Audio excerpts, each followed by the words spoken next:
sitting there waiting, twiddling my thumbs. Livestream should have started by now. It's nearly one. I've been catching his shows since back in '93. But these delays got me wondering, where could that UB be? I got the blues rock pumping through my veins. The juke is taking his time, it's driving me insane. I need that riff and them those soulful lips. But these delays got me wondering, what's causing UB's tricks?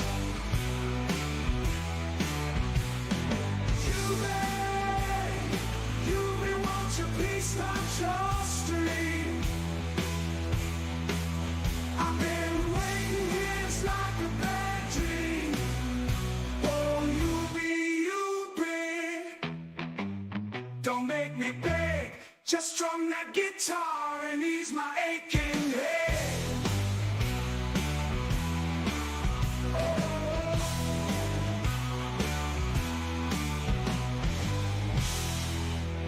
The following film is presented in its complete theatrical version. It was rated R by the MPAA and may not be appropriate for children under 17. It is rated TV MA-LSV and contains strong language, sexual situations, violence, and nudity. It is intended only for mature audiences. Viewer discretion advised.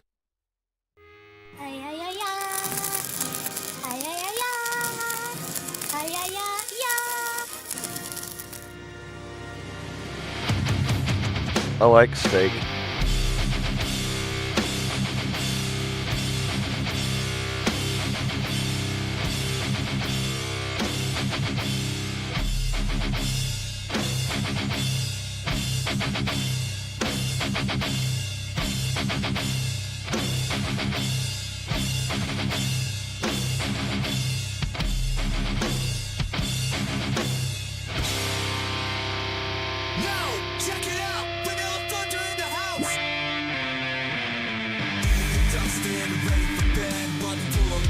Flowing from its head, got hair flowing and long. UB's dropping jokes and songs of bomb. Oh, tired, kinda like milk that's expired.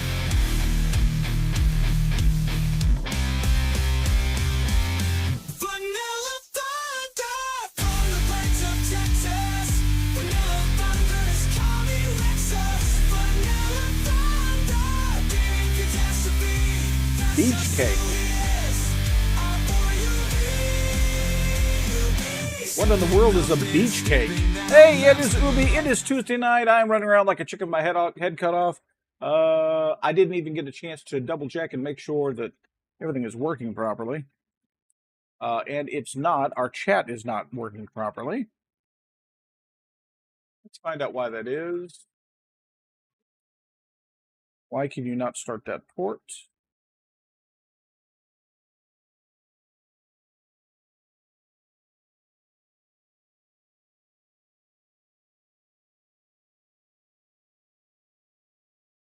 Is running on that port. All right, chat's not going to work tonight, so we're just going to kill that overlay. Good enough. Chat's just going to have to be not there. Yeah, things are going great. Let's get rid of that. Let's get rid of that. How is everybody doing on this Tuesday night? We're going to talk about USB power, specifically clean and dirty USB power. Before we do that, however, I am going to fix my exposure. Oh, look out. Ubi's exposing himself again. There we go.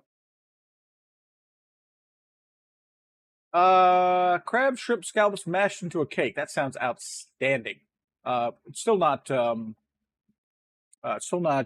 steak, but that is something that I eat. I don't eat fish, but I will eat shellfish. So crab, shrimp, scallops, I eat the heck out of those.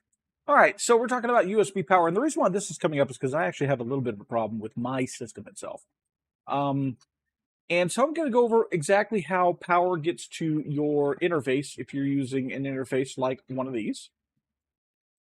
So what USB power actually means is that your computer's USB ports are going to provide not just the data going back and forth um, from your interface, but also the power that powers your interface. Most of your interfaces you're going to see are, when you plug in, you only plug your USB port in. There's no other external power. If your interface has an external power adapter and you're using it, this isn't going to affect you at all. So you won't have to worry about this. But for most of us, that's the way it's set up. Your USB connection for your interface is actually providing the power at the same time. Now, why should we care about that? Well, obviously, we want to make sure that that power that goes into your interface is stable and clean. If it has a lot of glitches, if the service drops in and out on it, if the power fluctuates a lot, it's going to actually give you noise on your signal chain, and it can even introduce a hum, a grounding hum into it. So that goes into what common problems with your USB power is going to be. So noise and hum, especially if you're using high gain, the power itself can potentially bring any noise that comes in with it. And so that's going to go right into your signal. That also could be a grounding loop. Your USB gear is connected into the power supply, and so it shares whatever the grounding situation is for your computer or your laptop as well. And sometimes, like on laptops, their ports actually do not have a 5-volt power to it, so it actually can't even give a current out. So that also could be a situation where, like, if you plug if you're using like a laptop or especially like a tablet, it may not actually give power back out, and because of that, it will it won't power your device at all. And of course, the port itself, you know how USB ports are, especially if you got a phone. When you're plugging and unplugging that charger in, a lot of that port gets kind of loose, and sometimes that can cause an intermittent connection or not a good solid connection. So it could introduce a little bit of interference into the USB itself. So quickly, how do you troubleshoot if you are getting some static and you think it might be a USB power problem? Well, easiest way is to use a different port. See if moving it to a different side of the computer helps. Moving it to a different port may have a better connection. If those don't work, and if you have one of those, USB hubs, some of them are powered and some of them are unpowered. A powered USB hub doesn't use the 5-volt rail from your power supply on your computer or your laptop. So a powered USB hub will actually potentially give you a cleaner power into your device. Now, the problem with that is, of course, if you add a hub in there, you might add another millisecond or two of latency into your chain, so that could be a possible issue for you. If you've got an exceptionally long USB cable, that actually could have a voltage drop if it's long enough, so that actually could cause some sort of some problems as well. And you want to check the cables themselves. Make sure the cable's not worn out or there's any sort of fraying on it or anything along those lines. Now, let's say you have a situation like I do here. Right now, my Focusrite is actually picking up more noise than it used to because I have some situation with my power on my desktop. First and foremost, if you do see these kind of things, and like my desktop here, you have a bunch of things plugged into your USB, move some off. If some of them are not needed, obviously you can unplug them. If that's not it, as I said, a powered hub with a clean power supply is another way to get around that problem. Or you can go with something called a USB isolator, which is what I'm going to do when I have the money for it on this one. And what that is, it's a little device that you actually plug into a USB port.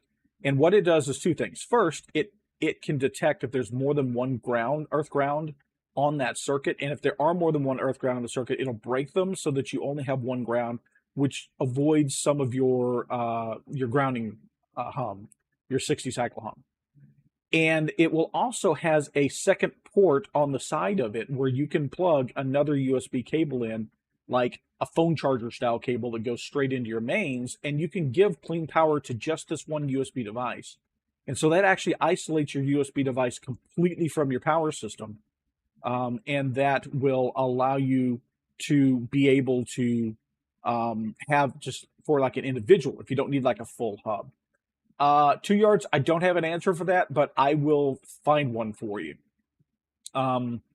Because I've looked at some USB powered hubs, but I haven't found any that I thought would be good for a for an audio setup. Because the key thing is you want to make sure not just that it's a powered USB hub, but that it's not going to introduce additional latency into your system.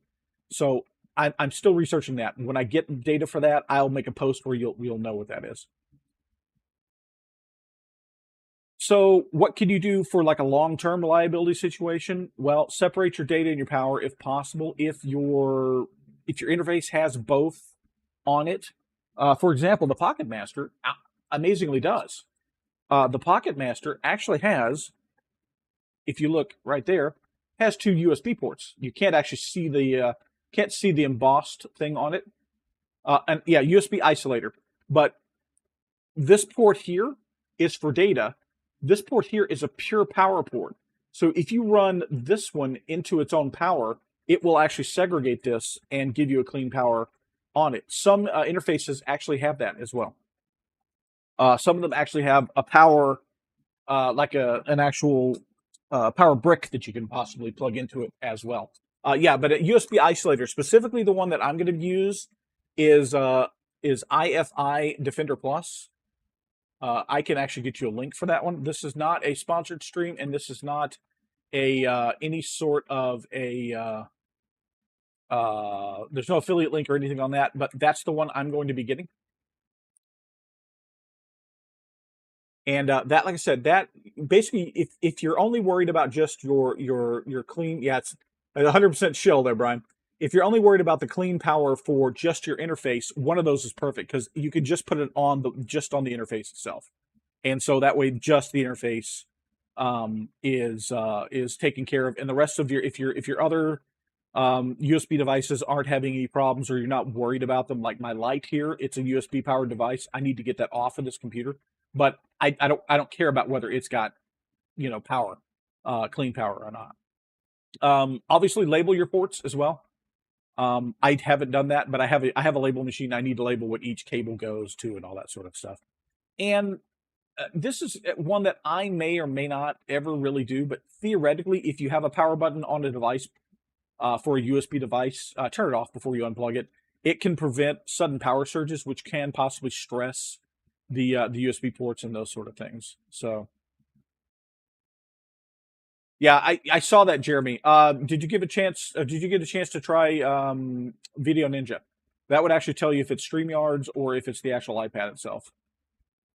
So, and just as a tie-in, my future JRig builds will come with a USB isolator on them, just because it's just a good practice, and because the JRigs are built on laptops, which can possibly have a weaker 5-volt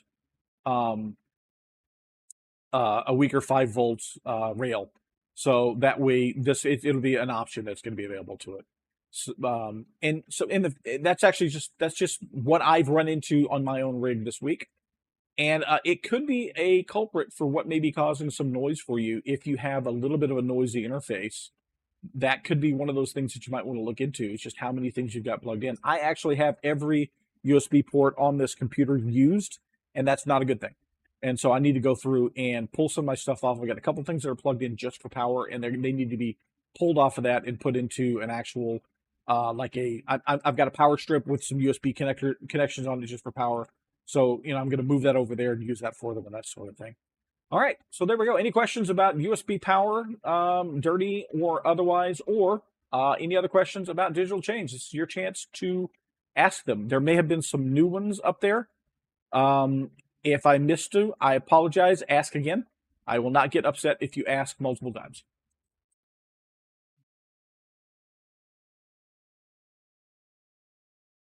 Well, the external power depends on obviously what plug-in it is for it. If theoretically, Vinny, if it's if it's an interface itself and it has an external port, it should be shielded. It should have whatever power brick that comes with it, especially if it comes with a power brick, it should theoretically have a proper ground. If it doesn't, then that's poor design for the really a poor design for that particular unit.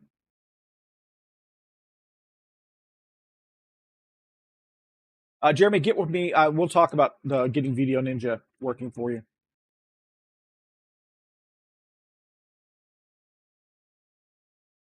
So it depends on what you're planning to do with it, Jeremy.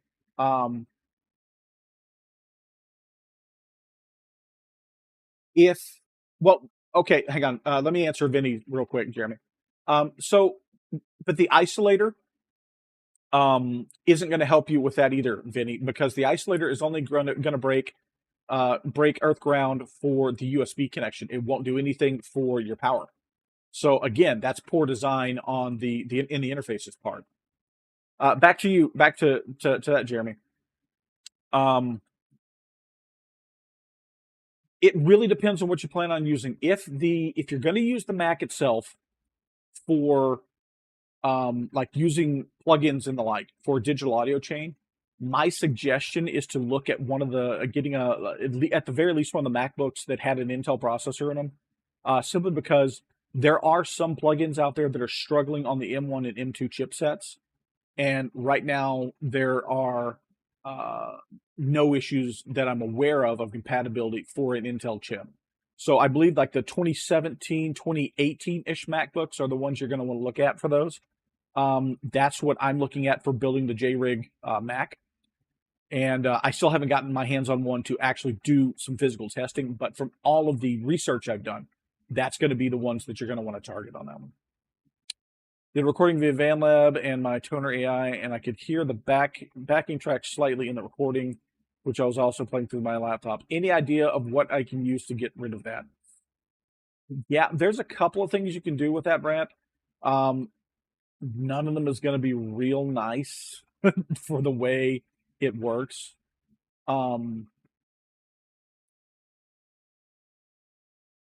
There are some ways that you can use the backing track as for adaptive noise reduction. So you actually have the backing track.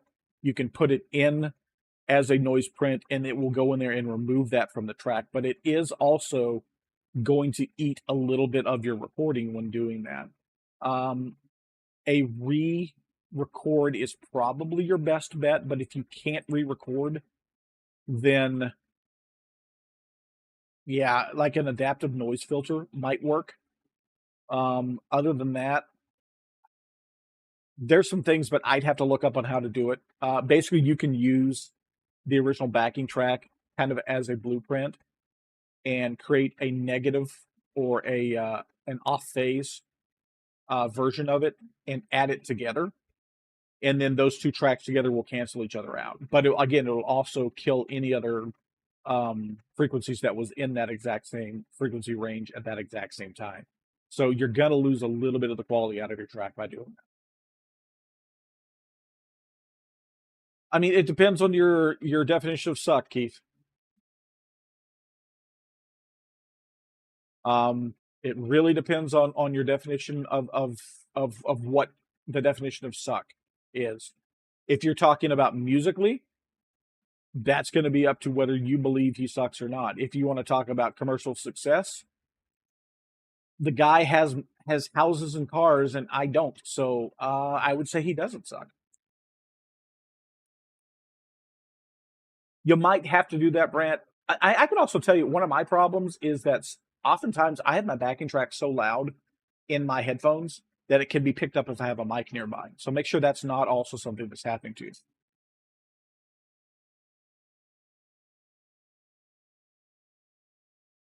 Did I miss any other questions in there?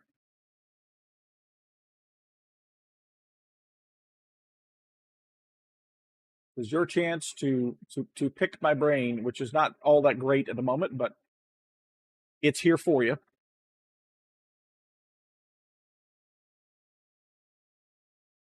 My merch ships through a third party, and the cool thing about that third party, Vinny, is that that third party has distribution across the world. So theoretically, like where you are at, you can theoretically get it cheap shipping wise because they have a fulfillment center that is in Southeast Asia, and they may even have a fulfillment center in Japan. So it may be actually pretty cheap for you to order it and get it shipped. You may have asked one, Malachi. I apologize if I missed it. I could scroll back, but I may not. I may not find it. Oh man, shipping. Yeah, that's one of the reasons why I use them, Vinny. Is that UC over in Finland was able to get it shipped. So he originally he was going to get it shipped to a an address in San Jose and just have it hang out there for a couple of months before he comes over and picks it up. And on a whim, he put his own address in, and he found that A, it was faster, and B, slightly cheaper to ship it to himself in his own location in Finland. So that's where I dug into it. And Fourth Wall actually has distribution centers across the globe. So there's a good chance that there either is one in your country or really nearby, and the shipping is a lot cheaper than it would be if it was like me trying to ship it to you.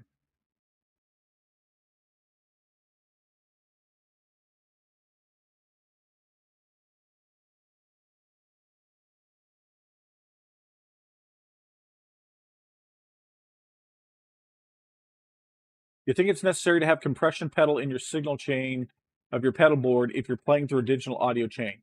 No, it is not necessary to do that, Malachi. Um, will it help? Maybe. It depends on what you're playing. It's really compression is really going to be something that is more about your tonal characteristics of what you're trying to play. Um, it's not going to help you much if you're going to play something that is super um, clean and kind of expansive and airy. The compressor is going to kill transients for those sort of things. But if you're playing a heavier style and more of a metal focused thing, a compressor can help it can help you pick up some of the like the lighter things. Like if you're doing pinch harmonics, obviously the sound of the harmonic itself is a significantly lower value, and so using the compressor pulls that up. And makes it easier, for example, to pull off like a pinch harmonics and those sort of things. So it really it's more of a flavor. So for high gain, you're almost always going to use compression on a high gain, especially that's actually what causes high gain. Compression is one of the biggest factors in gain, and you'll notice when you start playing with compressor settings, your high gain tones will change drastically. So yeah, I would absolutely put now whether you actually put it before your interface or in your mix after the interface, that's going to be personal preference. But you absolutely compression is very important for a high gain tone.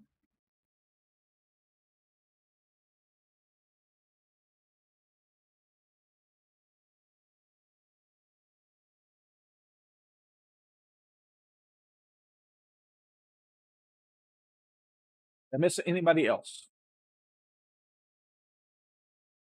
See, I run straight from my guitar into my interface. So my compressor, I actually have two compressors in my signal chain. I have one at the very beginning of the signal chain, not at the very beginning. I have I have my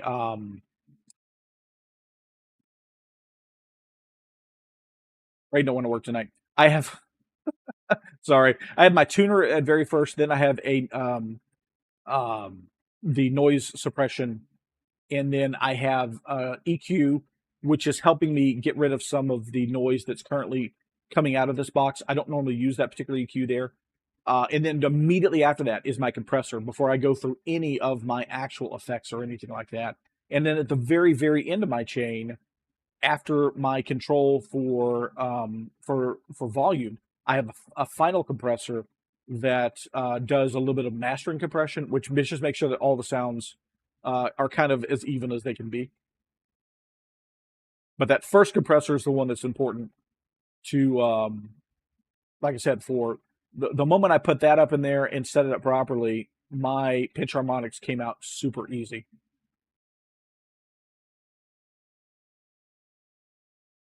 Like I said, I can tell you if I turn that compressor off, I can still hit my pinch harmonics, but it's I have to be way more precise because it's not like I said the transients, those little squeaky noises that actually causes the harmonics are very light. They're very low dB, and so unless you've got a compressor which is pulling that up, um, unless you strike it true, it doesn't come through enough and can often get killed by your noise filtering. It can be too low for your noise floor on your interface for it to even be picked up. Your EQ can be pulling it out depending on what you're doing here and there. And the amp sims themselves may just flat out not be able to hear it. So that's why the compressor is important for that sort of thing, because it pulls up those important bits. Chugging as well. You have a more muffled thump when you're chugging, and that drops the amount of pure sound that's coming out of it. So a compressor pulls that up a little bit, so you can get a much more crunchy, chuggy sound without having to really dig into it as hard, which is important, especially if you're going for fast gallops and those sort of things.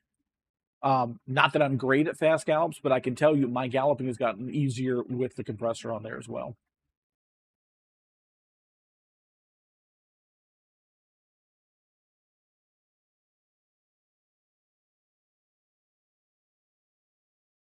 Sort of missed the forest back from well, I missed the Denver had a nice walking foresty trail that we love to walk in.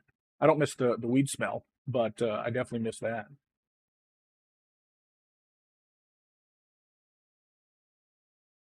All right, last chance for any questions before we wrap it up and head over to Ted. Get the TED URL up and going for everybody.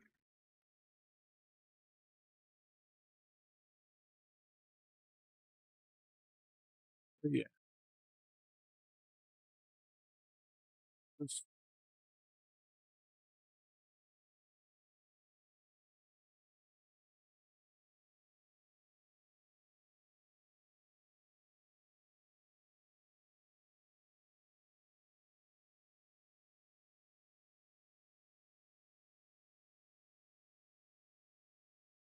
Why was 2 Yards born? That's a great question.